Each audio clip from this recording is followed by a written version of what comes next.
Olá, alunos do quarto ano! Tudo bem com vocês? Espero que sim! Ah, quanta saudade! Vamos continuar torcendo para que logo logo tudo volte ao normal. Enquanto o dia do nosso reencontro não chega, vamos dar continuidade às nossas aulas. É importante que vocês mantenham a rotina dos estudos, combinado?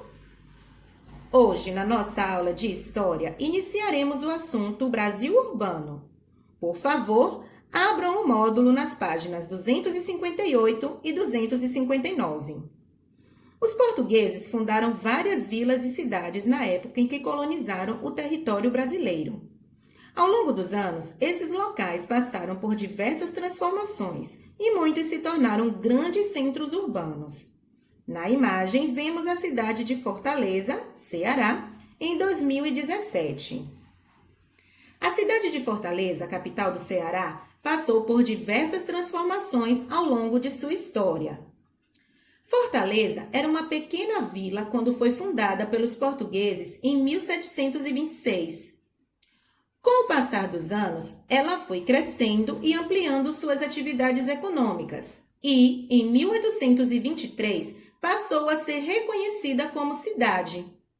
No final do século XIX, a cidade passou por um processo de crescimento e modernização. Atualmente, Fortaleza é uma das maiores cidades do país e um dos destinos turísticos mais procurados por brasileiros e estrangeiros. Interessante, não é?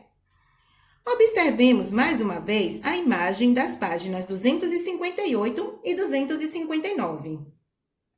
Na fotografia, é possível identificar uma cidade com vários prédios ao fundo, diversos carros estacionados nas ruas, uma praça arborizada, com muitas árvores, edifícios comerciais e alguns edifícios coloniais.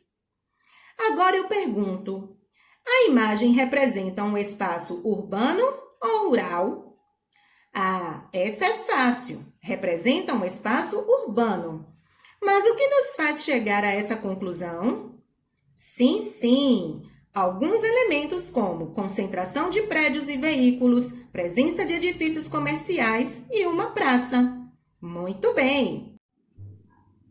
Agora falaremos sobre as primeiras vilas e cidades. Para isso, observemos na página 260 a pintura de Franz Post, representando a cidade do Recife em 1653. A cidade representada na pintura apresenta algumas construções, como sobrados e casas. Também tem algumas árvores e vegetação e se situa próximo ao mar. Além disso, pode-se perceber que é uma cidade bastante povoada, pois há muitas pessoas andando e trabalhando nas ruas. As primeiras vilas e cidades foram fundadas na época do início da colonização portuguesa. Os portugueses que colonizaram o Brasil a partir de 1530 cultivaram cana-de-açúcar, construíram engenhos e passaram a ocupar e administrar efetivamente o território.